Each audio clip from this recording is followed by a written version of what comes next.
want to bring up Steve Zorn, one of our board members and a co-chair of our fundraising committee, and he's going to say a few words. All right. Thank you, Catherine. Sure. So yeah, I am a member of the board member of the new Winston Museum, and I have been a member since 2014. I was asked to join because of my interest in history and historic preservation and my involvement with the community. And it's been a great fit for me. I've learned a lot about Winston-Salem. One little thing you can take away tonight is that Winston-Salem is the largest hyphenated city in the country. So it's always great for a little cocktail, discussion. But also it's allowed me to hone my organizational skills, and I helped organize our big fundraiser, which was last September at the Reynolds Airport, which was in conjunction with an exhibit opening that we have here today. And the museum does a lot of great things, as you can see tonight with this as part of our salon series, the topic, Safe Bus Company. And excuse me. I would like to say, though, that we do not get any local money or state money. It's completely 100% by donations and grants. So in the spirit of Valentine's Day, I hope that you all will show a little love and either make a contribution or join our museum. We have pamphlets there at the back table, and thank you again for coming out tonight. Thanks, Steve. That's wonderful.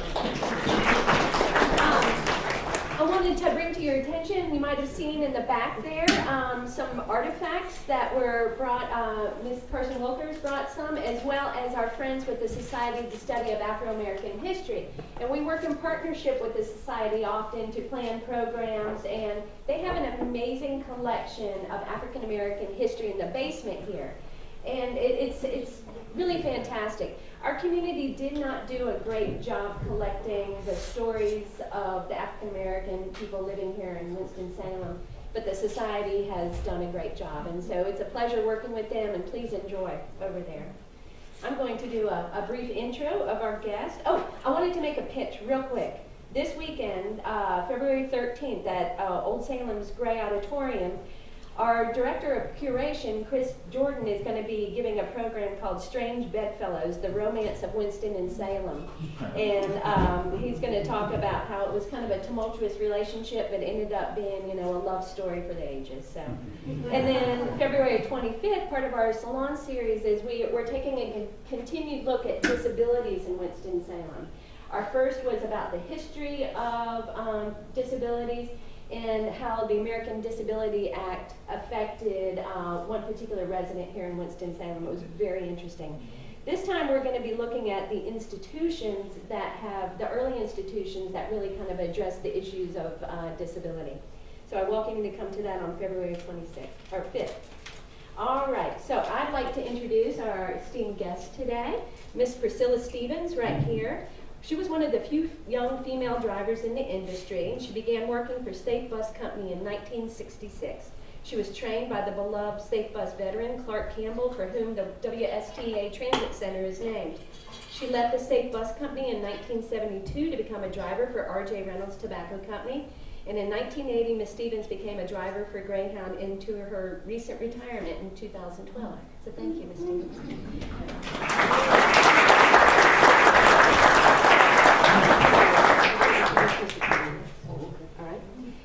And then we have Mr. James Connor over here. Upon his return from the Vietnam War, Mr. Connors joined Safe Bus Company in 1967.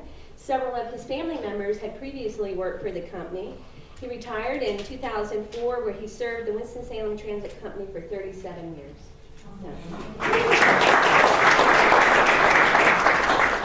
And right here we have Tina Carson-Wilkins, who has done so much to put this program together. She's a native of Winston-Salem and has worked for WSTA for 24 years. She has a master's degree in vocational industrial education from North Carolina A&T, where she completed her thesis on the history of the Safe Bus Company. And I have to tell you, there is little to no information out there outside of what she has done. So it's a huge resource for us, and we're very thankful. She's going to share some of her academic research and prior to the panel discussion. So we'll have a little presentation and then we'll have a talk. So thank you all very much, and thank you. Thank you, thank you. Good evening. I was an adult learner. So when I started working at the Transit Authority, I decided, why not go on and get a degree? And the very first opportunity that I had to learn about the Safe Bus Company was in my English 101 class. And my professor said, I want you to tell me about your hometown. And I'm like, great, I get a chance to talk about Winston-Salem, all the things we do. I rode around taking pictures of everything. And then I'm like, well, I work for the Transit Authority, so I know it's a lot of information about the Safe Bus Company. Wrong. And so my journey began with the process of going to the library to see what might have been available. One little book with a paragraph about that big.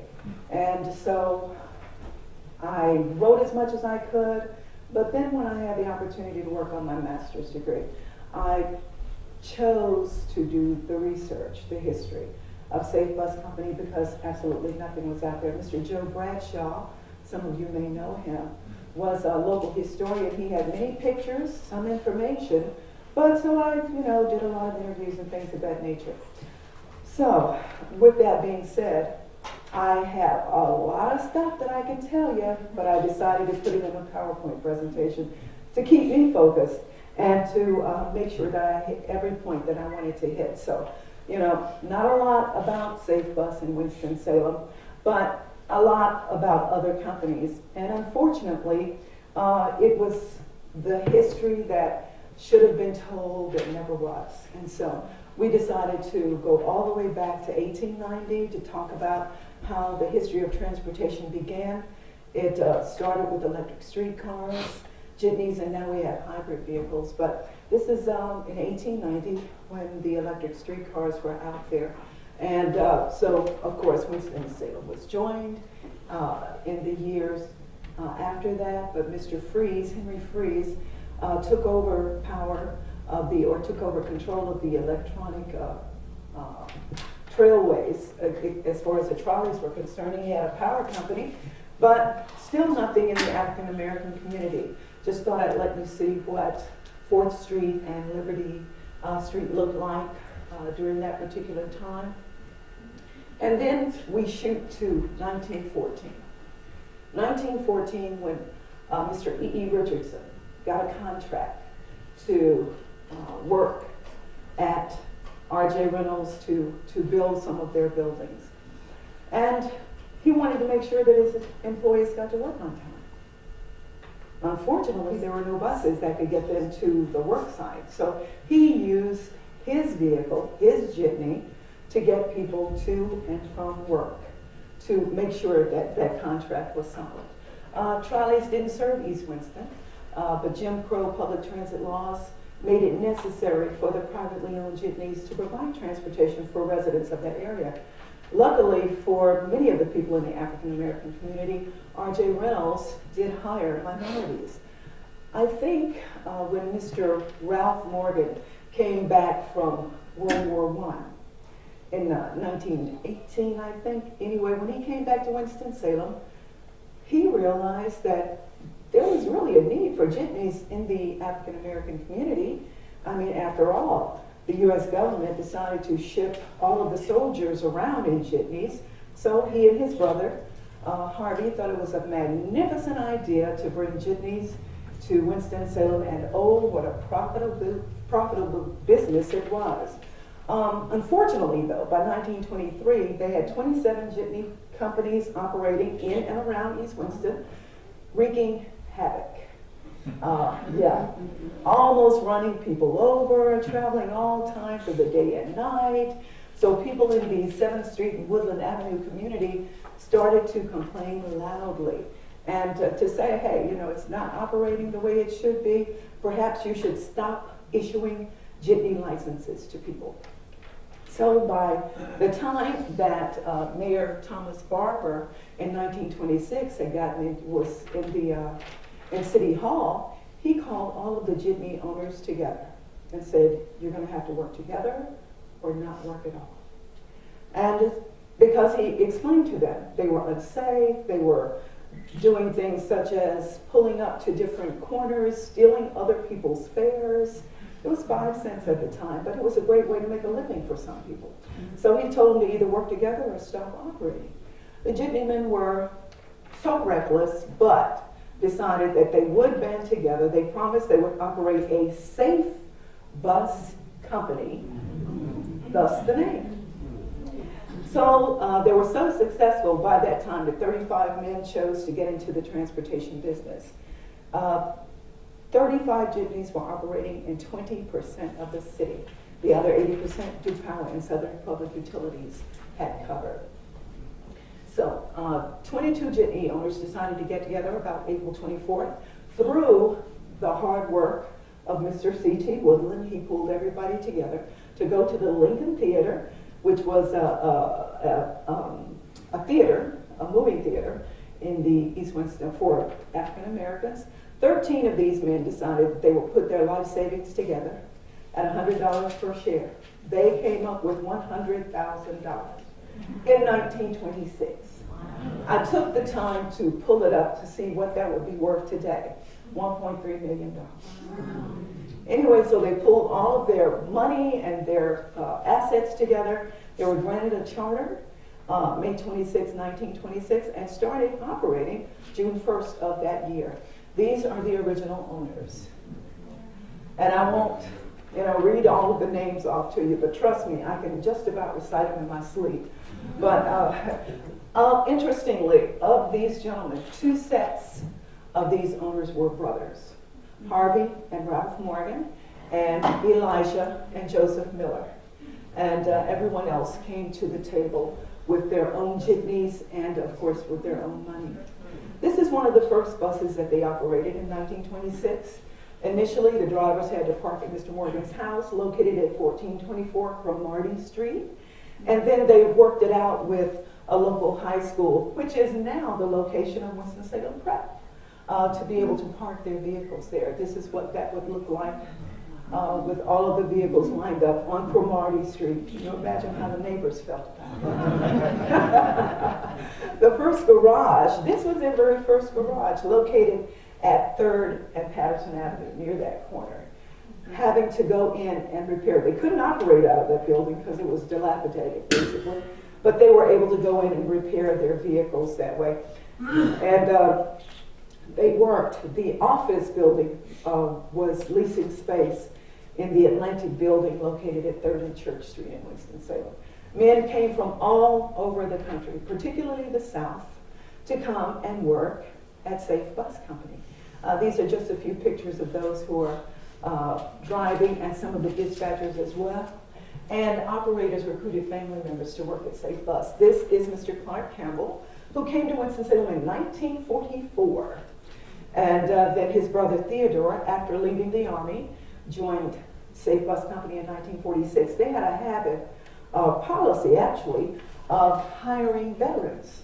And so when the gentleman came from the war, they could basically get a job with Safe Bus Company. So this is the operations. They grew so much that they had to move to the downtown garage. So they moved their facility there and their office space there. And they rented some space for quite a few years. But then they grew even more. This is a shot of them actually repairing one of the vehicles in the downtown garage. By 1932, Charlie Peebles became the president, and they actually went from 35 vehicles to 42 vehicles by that time. And they realized, we're running out of leasing space, so we need to find our own spot. So what they decided to do was look for some land. They found some land, which I'll tell you about in just a moment, but they constantly had to not necessarily compete, but go up against and work with the idea that there was another transit system in town. By the time Safe Bus Company had been operating 10 years, Duke Power then decided to ditch the streetcars and go strictly with motor coaches. So Safe Bus had been on the street for about 10 years by the time they did that. And I will say this as it relates to, because this is Black History Month and it's so relevant regarding how we teach our young folks about our history. By the time Rosa Parks stepped on the bus, 29 years after the Safe Bus Company was operating. So just so you'll know that our local history is really, really important to us. By the time Safe Bus and Southern Public Utilities and Duke Power and City Coach were operating, the white section is where they were actually providing service in Winston-Salem. I think 74.9% of the city population were being served by the other systems, and 28.9% was being served by Safe Bus Company. December 1940, they moved to their own 3-floor facility. They found a piece of land, paid $15,000 for it, put a building up with 3 floors for $50,000. First floor was only for rental space. So they had a grocery store there. They also had a beauty shop and enough space for several of the businesses. On the second floor, it was all the administrative offices for Safe Bus Company. And the third floor had a sign-in room for drivers and storage space. These are just some of the people who work there at the company. I think there's a sheet over there that has those pictures and information as well. So they were planning to expand. And they were going to spend $750,000 to do that in 1941. But Pearl Harbor stopped all that. They were unable or unwilling, let's put it that way, to take such a move because they didn't know what the devastation of Pearl Harbor would mean. So they decided to take over control or pay mostly for a Camel City Cab Company. Now, some people don't know Camel City Cab was a part of the Safe Bus Company, and it ran very well until 1971 when they decided to go out of business. Camel City had 36 cabs with 2-way radios in them. They had 4 mechanics working for them, radio dispatchers, a traffic men, and they also had 49 regular drivers and 6 administrators. They worked 24/7. And they charged 35 cents a mile. So this is an example of what Camel City looked like. And the gentleman who's standing beside this picture is the gentleman who's driving the cab. Actually, when he decided to transition to become a bus operator for the Safe Bus Company and the Winston-Salem Transit Authority, Mr. James Dunlap. So by 1946, things weren't going so great between the owners and the drivers. The drivers were making 45 cents an hour, and they were working 60 to 65 hours per week, 6 days per week, and on an average day, they worked 10 hours and 45 minutes. And they felt like, we're not getting the benefit of this deal. You guys are really making some money, so we really need to start a union. And so they worked with, they started an association with local TWU 248, and of course they're still at our facility today. So I think after they started talking of a strike, they had a 7-day strike. The last strike that Safe Bus had was in 1954, and it was about a 4-month strike for them. And of course they couldn't make any money when the operators were on strike. May 55, Duke Power closed its public transit franchise, sold out the City Coach line. And they were from Jacksonville, Florida, but they did not realize what they were stepping into. I'm convinced of that. Mr. John Adams, who was one of the original owners, was president through the hardest years for Safe Bus. But unfortunately, he died February 1st, 1959. This gentleman had no rivals when it came to the amount of money that Safe Bus was able to bring in. In 1955, $425,000 just that year. He was very well liked, actually loved by many of the operators that trusted him. They thought he was a fair gentleman. And as a matter of fact, his home now sits on the corner of 25th and 24th and a half Street. Beautiful home, still there. But at the time that it was built, it was really considered state of the art. Interestingly, my sister-in-law was getting ready to buy a house, and she told me she was gonna, buy that one. I'm like, please let me come in and see. It's gorgeous. I mean, the architecture was beautiful, and this man was certainly ahead of his time. But when he passed away, the first female president was given an opportunity to step up and take over the country, or the company, and work, because she had worked there since she was graduated from college. Ms. Mary Burns, and she was Miller, her maiden name, but she was the first female president. When she graduated in 1942 from what is now North Carolina Central University, she worked as a clerk, and she's Miss Green to us. She was Miss Green to us now. She's passed away, but she worked there until she retired from the Winston-Salem Transit Authority. But she ran the company, could drive any vehicle on the lot. And there were many times that she took trips to go get new buses, and she was one of the ones who drove the helped drive the vehicles back to Winston-Salem. So, a wonderful lady. She remained president until Ms. Delphine Morgan was elected, and Ms. Morgan served until '61. Mr. Buster Green took over, and they bought 4 new buses at about $27,500 a piece. Can you imagine buying a bus for that much? There's a picture of it at the end of this presentation.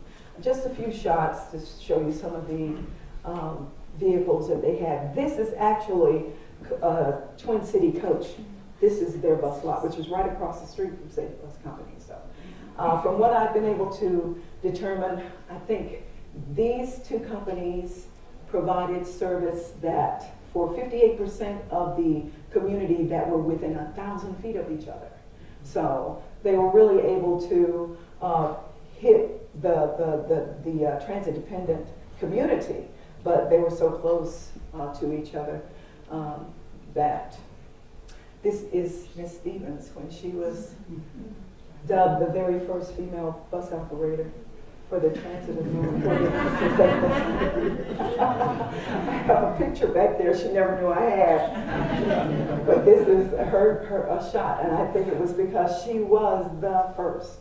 And so it was so exciting. I'll let her share the story of how she got hired at Safe Bus Company. Mr. Jefferson Harrison and one of his sons counting the receipts of the day. I should tell you that the building that they had placed at 3rd and Maple for Safe Bus Company. Of course, I said the top of the building was for the drivers. And they had a chute that when the drivers came in after they had driven for the day and taken in all their money, they would just take the money and slide it down the chute. And it would go into the counting room where Mr. Harrison and others would count the money. This is the $27,500 bus, I tell you. And so we had it, of course, redone, but and it's still running today. It was kind of hard for a city coach to go up against Safe Bus Company. The competition was pretty fierce. And that competition created many problems for the city of Winston-Salem.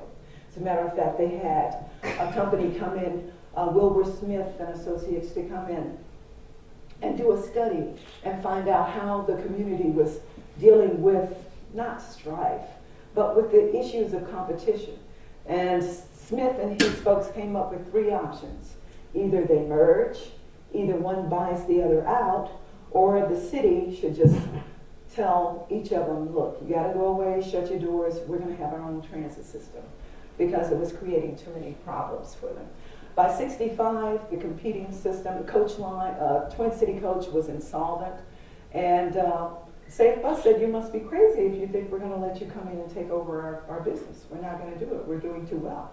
And so Mr. Hampton D. Hayes, this is Miss Green, and Buster Green, no relation by the way, who were featured in an article in Jet magazine. They were also featured in Ebony, and also, but it was from 1935, a paper called The Street.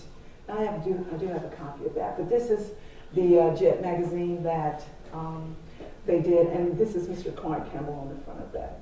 By 68, Safe Bus was responsible for providing transportation for all of the residents in the city.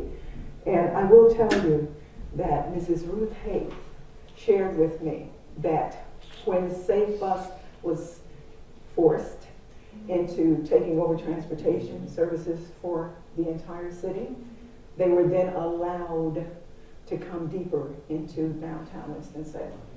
Because at one point, they could not come beyond the railroad tracks that are located. If you go down 3rd or 4th, there's some railroad tracks there. Before you get to Patterson, they weren't allowed to come into downtown.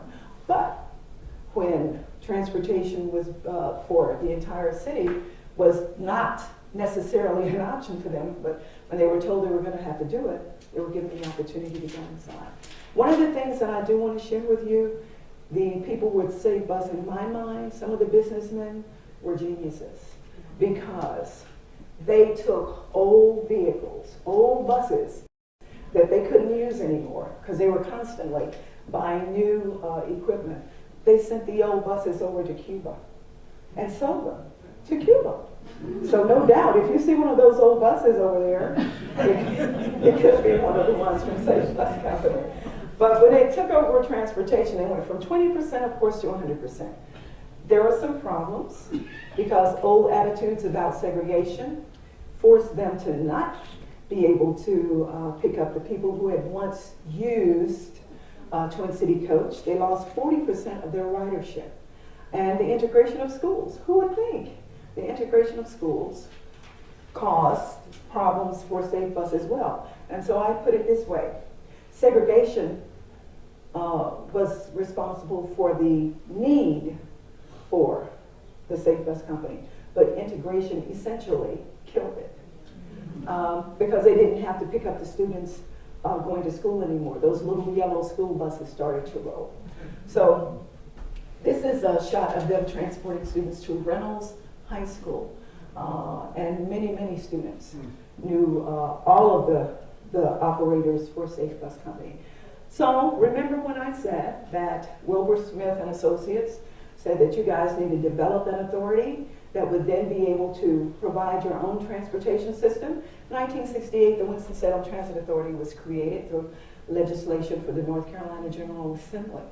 And in 1972, Safe Bus and all of the owners sold their rolling stock, their land, and everything to the city of Winston-Salem, and they were able to retire virtually. I think they had assets worth $440,000 by the time this sale was made, and that included maybe about $280,000 worth of equipment and $50,000 in land, from what I've been able to remember. So that's just brief history, but letting you know that the Winston-Salem Transit Authority rolled out as a public transit system in Winston-Salem in December 1972.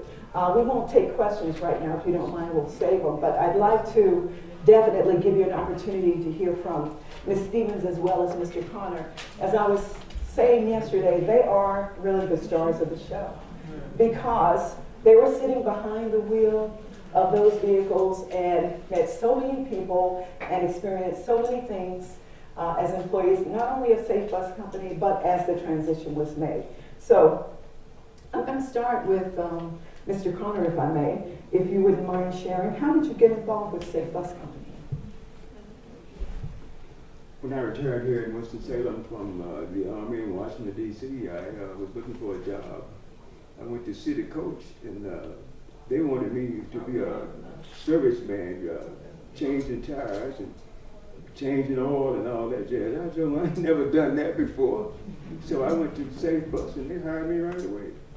As a matter of fact, some of the other employees were trying to run me out of there, and Mr. Hayes, which was the manager then, he heard what was being said. He told me, "Come on back here, come on," and hired me right away. And in 3 days, I was out there driving a regular route. because they gave me 3 days to train and learn the routes.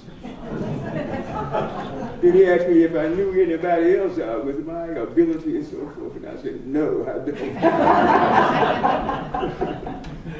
But anyway, one of my associates, which was Mr. Dismuke, was one of the jitney owners. So when they incorporated, he refused to incorporate with them, and they pushed him on out with the grandfather clause they had with the state. And he had a daughter. His daughter married my grandmother's brother. He had a son, and his son got a job with State Bus, and he retired in 1972. His name was Arthur Dillard. Thank you, thank you. So, Ms. Stevens, although I do know a little, but would you mind sharing how you got involved with State Bus Company? Good afternoon, everyone. Well, I went down to the station one particular day. I wasn't going looking for a job, but anyway, I went in to talk to one of the mechanics. They asked me, said, "Why don't you go put in an application?" I said, "Application to do what?" They said, "To drive a bus." So I went in and talked to Mr. Hayes, and I said, "Can I take an application home, put it in?" He said, "Why can't you fill it out now?" I said, "All right, I'll fill the application out before I could get home good." He was calling me. So he told me, he said, "You come back the next day." I said, "All right, sir." I went in and he put me with Clark Campbell. Saturday, I was driving the route by myself. So I never got the job that quick, but hey. And after that, I think on Saturday, I pulled 2 routes. I worked from 5:15 that morning to 11:40 that night, because the buses was running to 11:40 back then. So I pulled two shifts, but it was something that I really enjoyed doing, so, you know. And back then, I was running Boston and Happy Hill Garden. Then I finally got a route to where I was running Castle Heights and Carver Road with Mr. Black. He would run from 5:15 that morning to 3:15 in the afternoon. I'd meet him on the corner. We swapped seats, and I worked till 11:40. And we ran down through 11th Street bottom. I don't know, some of you may know where I'm talking about, but they done tore houses and everything else down. There wasn't a good section of town back then, but everybody said, "You mean you driving over there?" I said, "Yeah. Ain't nobody gonna bother me." But I enjoyed driving and still enjoy driving. While you're standing, would you mind answering, to tell us a little bit about neighborhoods that Safe Bus operated in, and what changes that you noticed took place over the years that you were driving? Well, like I said, I drove down 11th Street, back down 311, going down through Lakeside. A lot of you may know where that is. But like I said, now they have torn down a lot of houses and put other stuff up. So you wouldn't know the neighborhood now if you went down through. And down on 3rd and Patterson, some of you may remember, they had a Safe Bus Cafe. That's where all the bus drivers ate. And believe it or not, my mama worked in the restaurant. And a lot of times I would go in and assist and help wash dishes or do whatever. But that was a soul food place to eat. But yeah. Thank you. Mr. Connor, Yes. tell us about the neighborhoods that you drove for Safe Bus and how the changes took place over the years while you were driving. Because Mr. Connor retired from the Winston-Salem Transit Authority in 2004. So when he came for Safe Bus and transitioned, it transitioned to a Winston-Salem Transit Authority operator. But could you share that with us, please? Redevelopment changed a lot of those neighborhoods. They tore down houses, changed streets, and we had to change routes, and still had routes that ran until midnight, 20 minutes to 12. And of course, you know, that was one of the new coaches.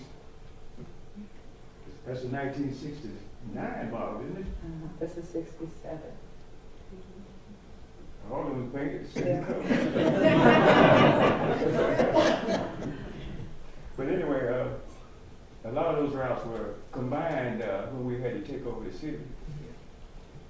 Carver bus moved from 14th Street to 11th Street, and a lot of streets were changed also, it made them wider. And you know, when some people moved from one neighborhood to the other. Can you tell me when Safe Bus took over the routes for City Coach, did you drive one of the former City Coach routes? Yes, but later. Like, We got a raise making more than the city coach drivers because we carried more passengers than they did. So they went on strike and tried to get their raise, and instead of giving them a raise, city coach pulled their buses and equipment out to Charlotte, where their headquarters was at that time. And Safe Bus, when they had an alternative to either take over the whole city, and the city said they would subsidize. They subsidized just enough to keep the buses running. That means the stockholders wasn't getting any money. So they complained and went to the city about it, and the city said, well, sell it to us then. Stockholders voted to sell, and that's how the city was able to take it over. even though Safe Bus operated largely in East Winston, ridership was quite a few, it was different people on the bus. It wasn't just African Americans riding the bus, I take. So can you share any interesting anecdotes or stories about that? Well, some of our bus routes was close to white neighborhoods, and they would only run so many hours. So those white people would walk from their neighborhood to the end of the black neighborhoods to catch the bus and go to town or go to where they wanted to go, their destination. I shared a story yesterday that Mr. Campbell told me he had a passenger to board his bus, a white passenger, and the question was, and it was her first time getting on the bus, and her question was, do I have to sit in the back of the bus? And he said, no, you can just sit anywhere you want. And I think Mr. Connor shared that he had an experience of that nature as well. I did. And they asked me, do I have to go to the back of the bus? I said, no, lady, you sit in a vacant seat. But one of the other drivers said he would have told that lady, yes.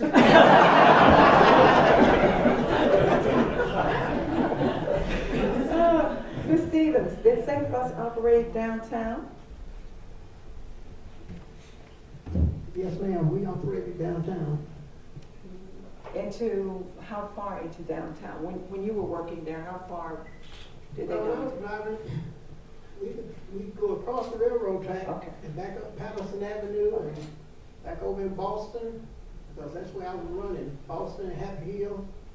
Yes, ma'am. How about you, Mr. Connor? To answer your question, it was Third and Church where we went. But Right. we couldn't go across Main Street, that's what it was. Right. Okay. One of you tell us about Big Timber.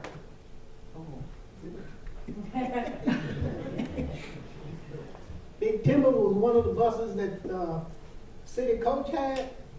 It looked like you know how these train cars look? That's the way that bus looked. It was awful long. But I had the opportunity to drive it, but I didn't have no problem with it. Just had to start stopping in time.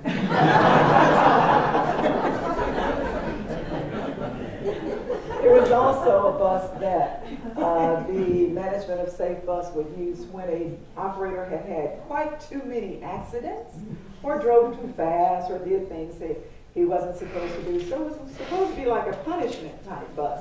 But Ms. Stevens said she had absolutely not one problem driving it at all. Did you ever drive it, Mr. Connor? Yes, I did. The only problem I had with Big Timber is I was driving down Blaze Street and going in those curves and so forth, and that last curve going towards Hawthorne. I tapped the brakes to slow down, and the pedal went all the way down. But by the time I straightened up, the brakes operated properly again. Jesus was with me. Can you talk a little bit about how Safe Bus transitioned to Worcester, or to the Winston-Salem Transit Authority? Because if I'm not mistaken, it was Winston-Salem Mass Transit initially. Yes, it was. Okay.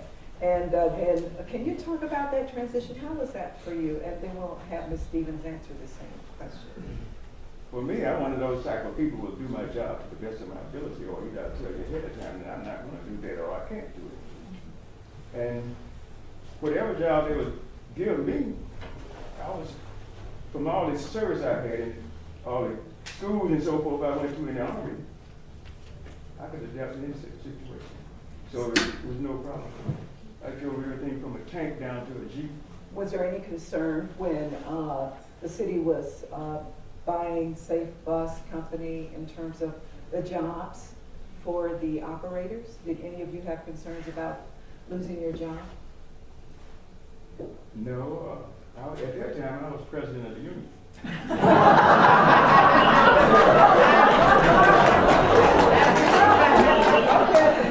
So I saved some of those other things. Okay. How about you, Ms. Stevens? How was the transition for you? Well, it was fine, so I didn't have a problem doing whatever they wanted me to do, because I could drive anything they gave me. Okay. It didn't matter. All right. Well, I tell you what, one of the things that I was able to determine in my research, when Safe Bus was in control of the whole city, when city coach pulled out, I think about 14 of their drivers were hired by Safe Bus Company, as well as their manager. He became a dispatcher, and 7 of the operators from city coach were white. And so did they, to your knowledge, experience any problems when they were driving?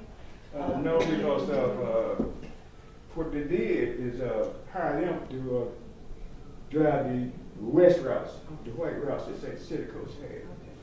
So when some of them got caught in trouble and so forth, then they sent some of the black drivers over there. Okay. Do you know of any experiences in the other area? Okay. All right. Thank you. Well, I mean, if you have any questions, I'm pretty sure we'll be more than happy to address them. Yeah. I have one for each of you. Ms. Stevens first. Being a woman driver, did you encounter any misogynism from the other drivers, or cat calls, that kind of stuff, or were they really supportive? No, they were very supportive and got along just fine. But there also was a few men that didn't want to work with a female driver, but there was nothing they could do about it.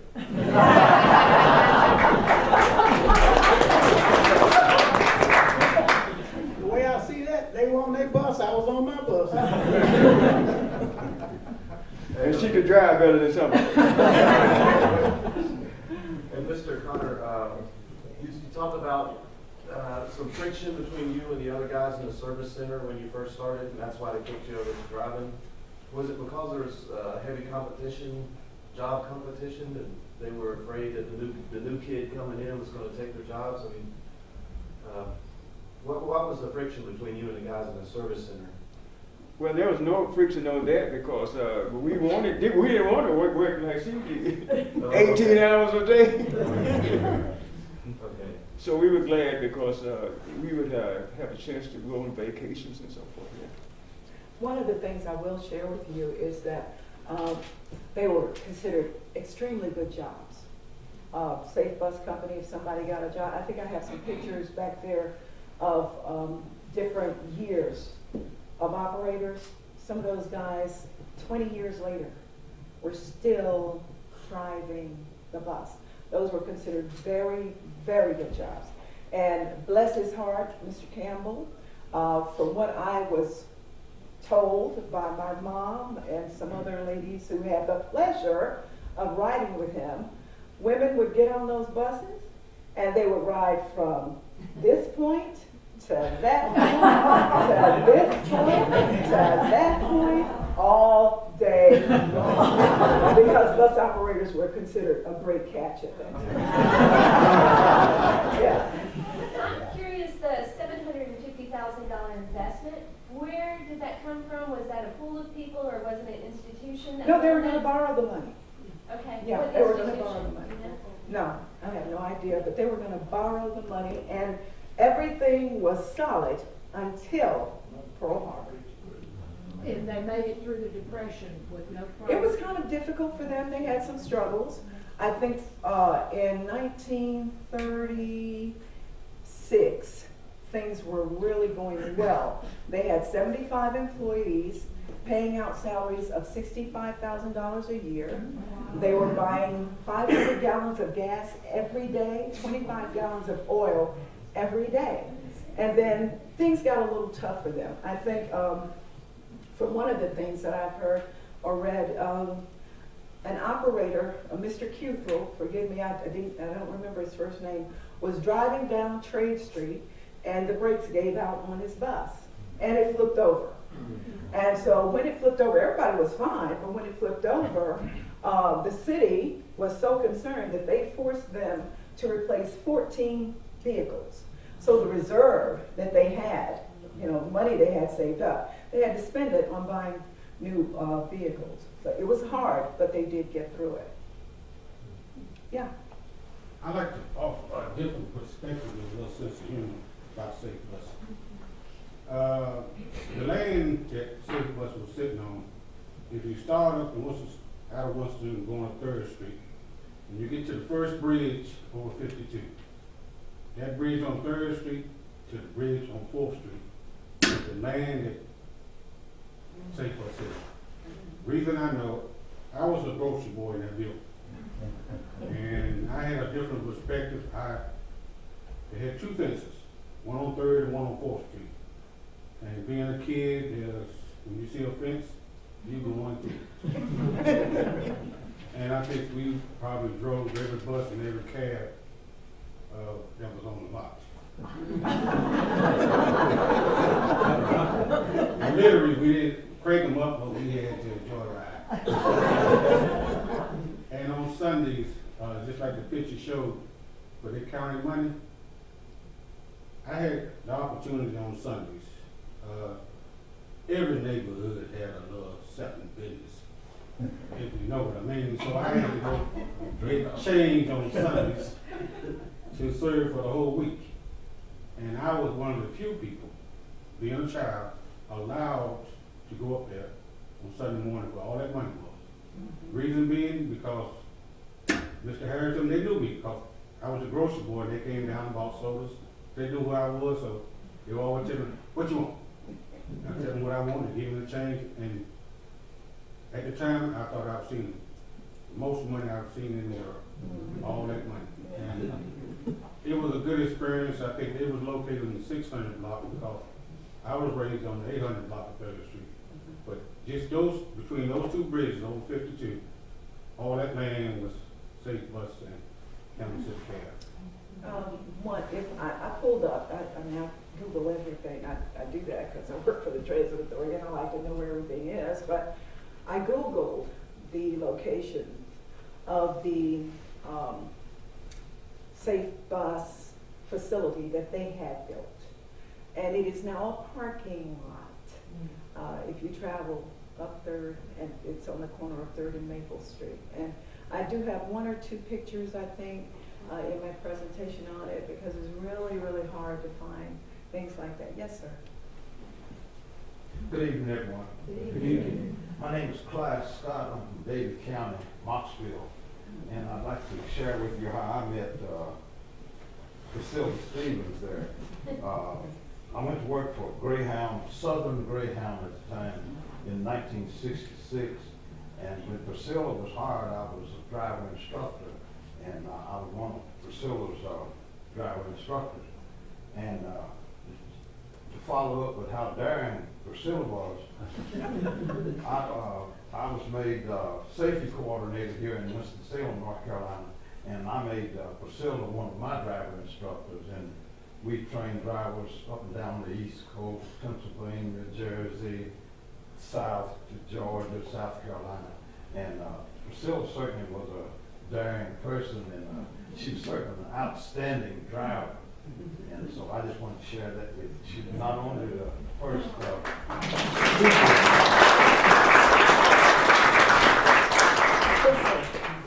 Ebony magazine ran an article on Safe Bus years ago. Yes. And if you can pull up Ebony, you might be able to get that article. My uncle, Andrew Davis, he was the second longest employee at Safe Bus behind Mr. Cameron. And he still lives on Butterfield Drive.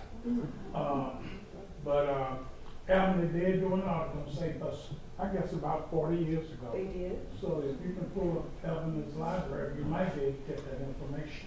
And there was a magazine called Color as well. And unfortunately, they don't exist anymore. I do have a copy of the Jet magazine, and it's like about that big. But I do have a copy with me this evening. But I treasure every single piece of memorabilia that I have because when Mr. Bradshaw was the only person who had any pictures, anything. And so I will credit Mr. Jim Ritchie, who was the general manager at the time at the Winston-Salem Transit Authority, with saying, well, you know, let's do something about the history of our predecessor. And when he and Debbie Collins checked and started looking, Mr. Bradshaw was the only person that had anything that they could use. And at that time, you know, they were using, they had the little projection units with the little slides in it. And so they were kind enough to let us have some of that information. So that's really kind of where we started. But if I will say this, if there's anyone in the room that has any information on Safe Bus, please do give me a call. I'm sorry, let me introduce myself. I'm Leslie Champlain. I am Harvey Morgan's great-granddaughter, and Ralph Morgan's great niece. And yes, my grandmother was Lois Morgan, which was his first daughter, and they lived in Winston-Salem. And they were pretty well off, where she was able to go to get her master's degree at 1943. And that's very difficult for women during that time. But by doing the Safe Bus in 1926, if I'm correct, is when he actually, Harvey and Ralph and a lot of others started the Safe Bus.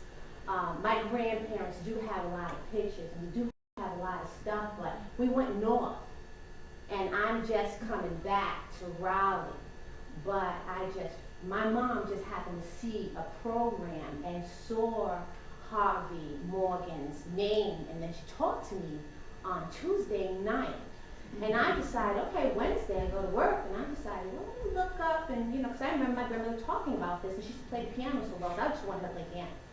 I really wasn't interested. When you're a child, you're not that, interested in what's going on. And I wish that I really paid attention. So when my mom started bringing up a lot of this stuff back up, I decided to call, and they told me this was going to go on tonight. So I said, well, I'll be there. And I came from Raleigh, and I am proud to be here today. Just to even know that in 1926 that they started this, and him and his brothers put it on what we call our family lot, and those buses stayed there. My grandmother has some great pictures because she was the first child to be born out of that family during that time when this bus started to actually run and they coming together. So I just want to tell you I will be sharing some stuff with you. Okay, but thank you. Mr. Morgan wanted me to stop driving the bus and be her chauffeur. Delphia Morgan, if you see back there, that is my grandmother. Oh, Duffy. okay. Okay, so when you see, and then you see the picture, sir, can you pull that picture up? These are my grandparents. This is Steve and Harvey and his wife, right here. And Mr. Morgan was the president of Safe Bus. He was the first. He was president for a year, and then he decided that he wanted to go on into other ventures. He was a very successful businessman. He and his wife had 8 children, and he felt like, you know, he had done very well with his choice of getting involved with Safe Bus Company, but I do believe that following that, that was a stepping stone for him. And he decided to move on to bigger and better things. Of course, his brother Ralph stayed in it until the end. Yeah. Yes. I just decided to come. My father was B.B. Green. Oh. He was the 3rd president of Safe Bus Company. And I lived through the merger with. Could you share, come up and share some of that with us, please? Well, my dad was, well, he always said if he only had an 8th grade education, but had 8th grade in college. And he always said if he graduated from college, he'd be a millionaire. That was his pet thing. So he was very there were 7 of us, and we all, it wasn't a question when you graduated from high school whether you were going to college. We all went to college, we all had degrees and what have you, so he was very strong with education. But I was a little tight when all of it happened, but this is all very familiar information. But most of the information I have, you have the Jet article in the Ebony, and so that's pretty much what I thought I'd come. Thank you. Yes, sir.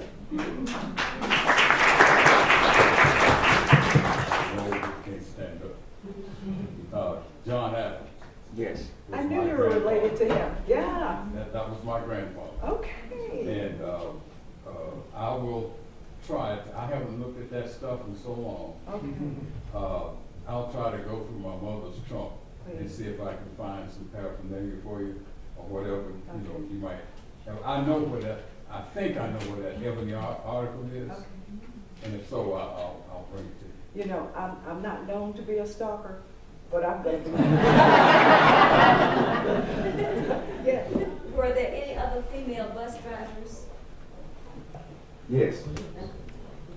After I was hired, Hattie Frazier, she was the next. She was number female. 2. Yeah, she was number 2. And then Angelina? Angelina was the 3rd. I think Angelina Vance was the 3rd.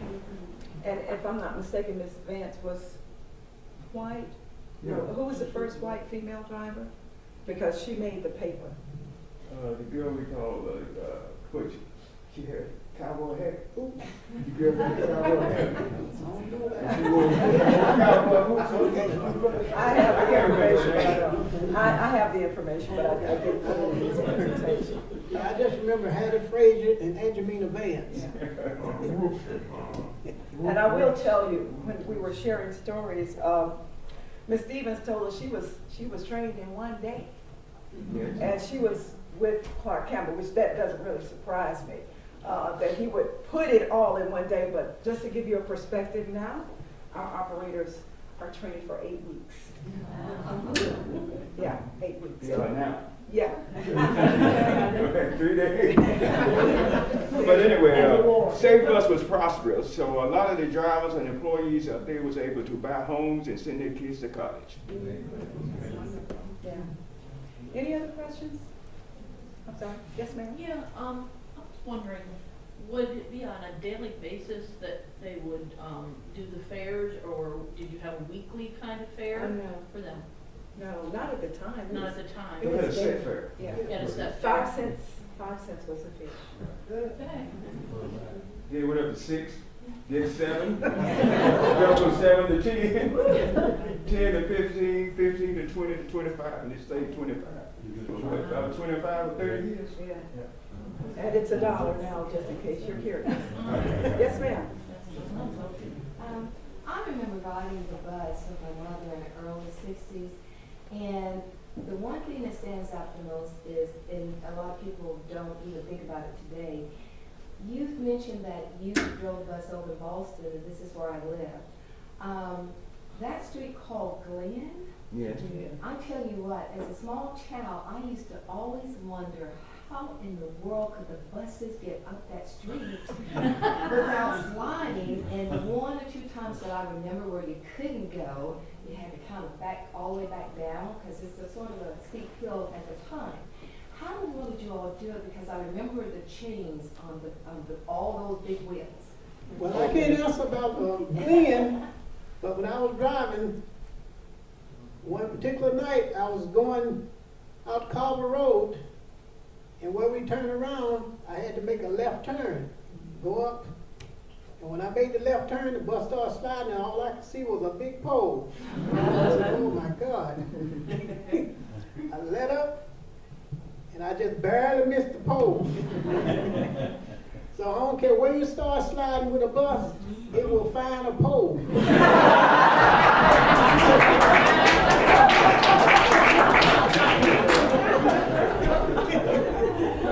I drove 914 in Carver, and in the ice, I hadn't been driving the bus here for I would say about a month, and we had an ice storm.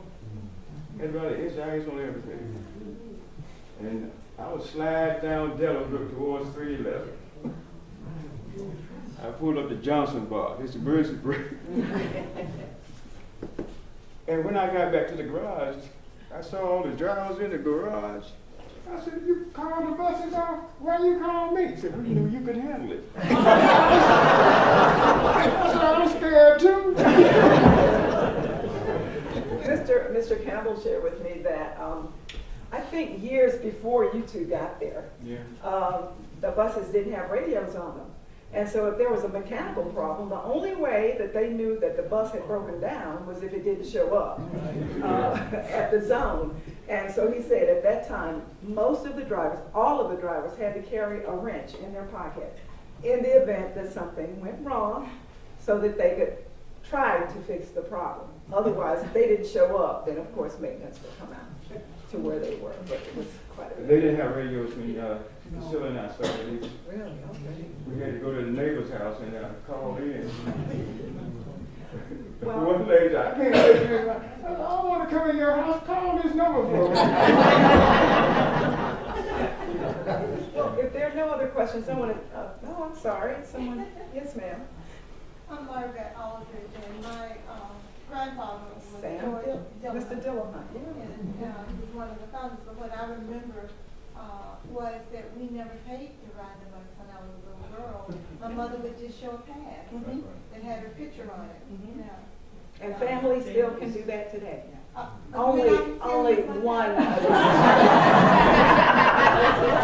additional family member. We can still do that today. No, it's my mother's picture. My name is Lisa Myers, and so is our cousin, my cousin, me, my sister, Jackie Posey. So we rode the bus when we was little too. Whenever she would come in our area, we lived in Slater Park, so we would bring her food. Because she did get great, because we would take the food out there, and then we didn't have a pass. We just sneaked on the bus. And we just rode from that, kept going around, we see our house way to it. Also, at that point, a lot of women rode the bus free because they had a bus driver as a boyfriend. Yes, ma'am. I'm sorry. Someone back there. Yeah. I just had a question. My dad was actually my great-grandfather, so that's my father. But what I was wondering is where, like after this exhibit is over, where is this information housed normally? Because I only know a little bit, but I'd love to be able to pass down that information to my son. But where could we find it?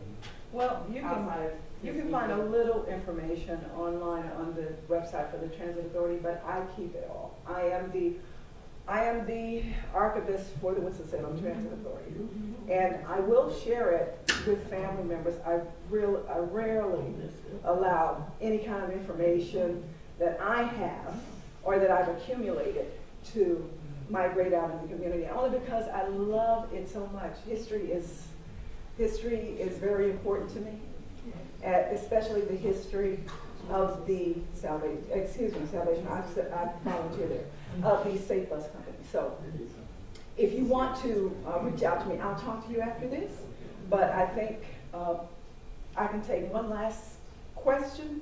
Okay. Just have a quick comment. One of the things that people in this town should be really proud of, because back in the 60s and 70s when people were protesting and marching to ride the bus, not to sit on the back of the bus, we own the bus system here and we never had to ride the back of the bus. It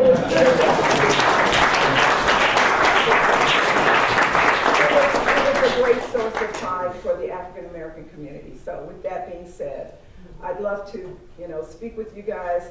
I will be happy to give you my number if you want to get information so that you can share with your family members, because it's your legacy. But I'll be more than happy to do that. But thank you so much.